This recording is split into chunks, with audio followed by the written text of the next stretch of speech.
ये वो वाले लोग हैं जो सोफों पे तो ज़रूर बैठे हैं, लेकिन वो लोग हैं जो जिम्मेदार हैं जो कुछ ज़मान पार्क के बाहर हुआ था। जब पेट्रोल बम फेंके गए रेंजर्स के ऊपर, पुलिस के ऊपर, ये वो लोग हैं जो जिम्मेदार हैं 9 मई को होने वाले कोर कमांडर के अटैक के हवाले से। ये वो लोग हैं जो जिम्मेदार हैं अस्करी टावर को जलाए जाने के। ये इनके ऊपर चार्जेस बहुत खौफनाक नौइयत के हैं और इनकी मौजूदगियाँ साबित है वहाँ। Nothing needs to be proved. सबूत इनके मुतल्लिक हैं, वीडियो सबूत भी हैं, इनकी तकारीर भी हैं, इनके उकसाने वाली वो स्टेटमेंट्स भी हैं सारी। तो ये मेरे ख्याल से बकरे की माँ कब तक खैर मनाएगी, ये भी जल्दी कोई ना कोई रंग लाएगा। ये जो सिलसिला है ख़ास तौर से कोर कमांडर हाउस का। सही है।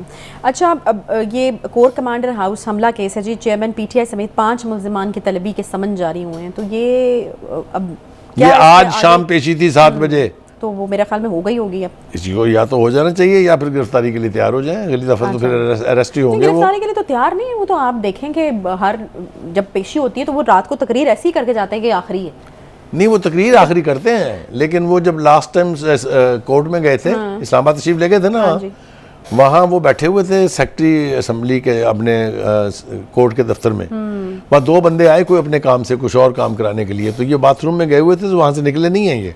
अच्छा। इसलिए उनका ख्याल ये था कि शायद मुझे पकड़ने आए हैं, तो इतने बड़े बहादुर हैं, मैं छोड़ दें उनकी बहादुरी के किस्से। अच्छा। अल्टीमेटली लोगों को पता चल जाएंगे, पहले भी पता चल गए हैं। अच्छा। तो मजीद भी मेरा ख्याल है बहुत जल्दी। ये किसने पेश होना है? बुशरा बीबी को बुलाया गया था, हमाद अजहर हसन, न्याजी मुराद से। ये वो वाले लोग हैं जो कि मतलब बुशरा बीबी तो खैर पता है, ये वो वाले लोग हैं छुपे बैठे हैं। तो इसके लिए भी बहुत ज्यादा इंतजार करने की जरूरत नहीं है। मेरे ख्याल में इसमें तो फिर कोई रियायत जो है वो तो बारहा कहा गया है कि इस मामले में जो है वो कोई रियायत जो है वो नहीं मिलेगी। फैसल वाडा साहब एक बार फिर से मैदान में आया और मेरे ख्याल में मैं हमेशा कहती होती हूँ कि वाडा साहब आजकल जो बात करते हैं ना, मेरे ख्याल में ज़रा उसको गौर से सुनना चाहिए। उसके पीछे होती है बड़ी प्रेडिक्शंस वो पहले कर चुके हैं और सही साबित भी हुए हैं। अब वो जी एक तो ये कह रहे हैं कि आर्मी चीफ की तकरीर के नोटिफिकेशन पर पहले दस्तखत किए थे आरिफ अलवी साहब ने, फिर चेयरमैन से मशवरा किया था, ये एक वो खबर दे रहे हैं। और फिर वो कह रहे हैं कि वो ये प्रेडिक्ट कर रहे हैं कि आने वाले इलेक्शन में आज़ाद लोग जो हैं वो ज़्यादा बड़ी तादाद में कामयाब। देखिए, पहली बात तो ये है कि फैसल वाडा को आप नॉन सीरियसली नहीं ले सकते, क्योंकि जब तक वो पार्टी के अंदर रहे थे वो बहुत क्लोज लोगों में से शुमार होते थे। इमरान खान साहब के कॉमरेड्स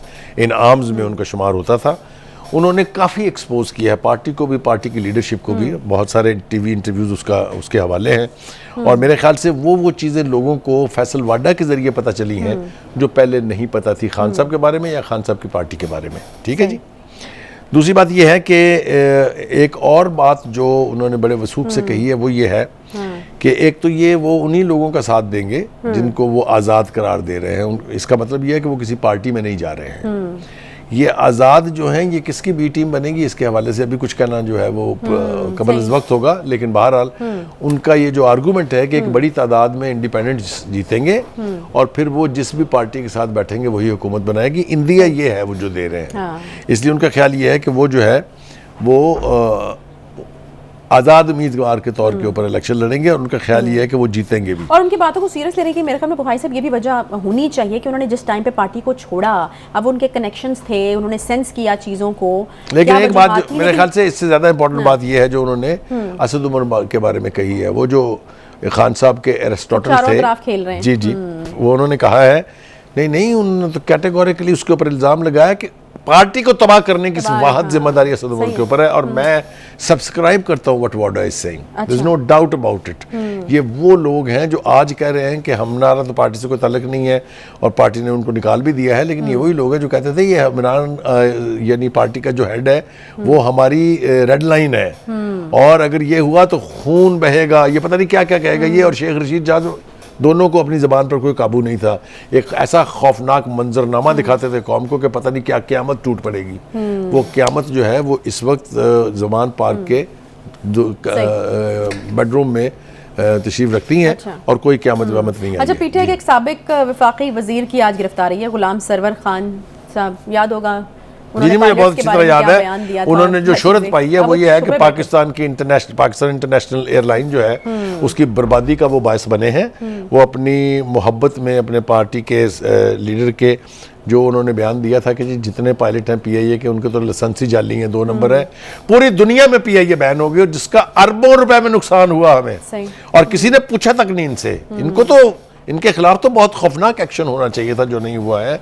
लेकिन इनकी गिरफ्तारी जो है और हवालों से हुई है, वो हवाले भी बड़े खौफनाक हैं। सही है। जब आप लोगों को रूपोश कराते हैं, तीनों सानहों में जी 9 मई में जलाओ घिराव जुडिशल कॉम्प्लेक्स पर हमले में भी जी जी जी जी, तो गिरफ्तारी इनकी हो गई है, इनके बेटे और भतीजे के हमरा ये गिरफ्तार हुए हैं और कहा जा रहा है कि किसी दोस्त के घर ये छुपे हुए थे। देखिए, जिसने रोल प्ले किया है 9 मई में, जिसने रोल प्ले किया है 25 मई में, 26 नवंबर में, उनको हिसाब तो अब देना पड़ना है, इसमें तो कोई दो राय नहीं है, तो बचता कोई नहीं है। सही।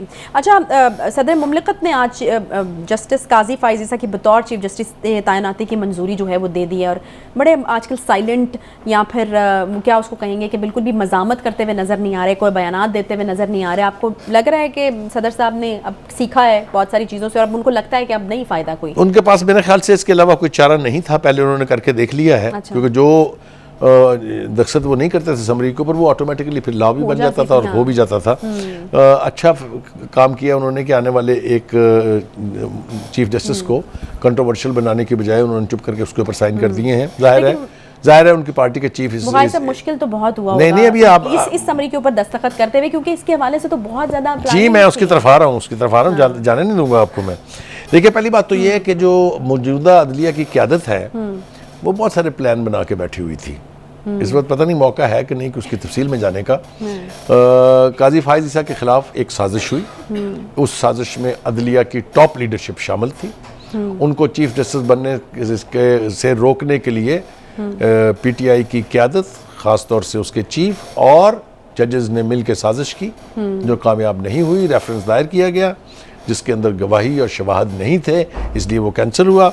और उसके बाद ये प्लान भी बना था कि 10 साल में कौन कौन जो है, किसको 3 साल की एक्सटेंशन मिलेगी, कौन उसके बाद 3 साल के लिए बनेगा, माइनस काजी फाइज ईसा।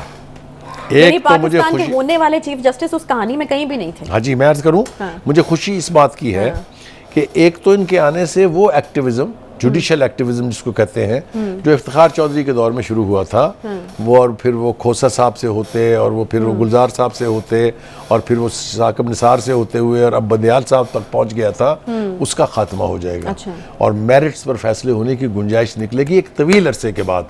भुट्टो के मर्डर के फैसले के बाद से अब तक हमारी अदलिया की रेपुटेशन ये है कि दुनिया की जो लिस्ट है उसमें हम 131वें या 130वें नंबर पर हैं। सही। तो इसको बहाल करने के लिए, इसको इम्प्रूव करने के लिए ऐसे जजेस आएंगे जो फैसला करें। मैं बिल्कुल ये नहीं कह रहा, ना मैं तवक्को रखता हूं कि काजी फाइज ईसा साहब उस वक्त की हुकूमत की मर्जी के फैसले करेंगे, ना वो इस तरह से कट हुए हैं, ना इस तरह से उनकी ट्रेनिंग है।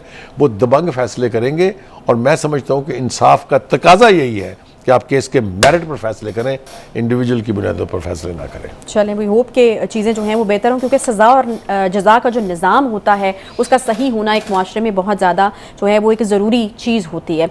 एक छोटा सा यहाँ पे ब्रेक लेंगे, ब्रेक के बाद वापस आते हैं, साथ रहिए।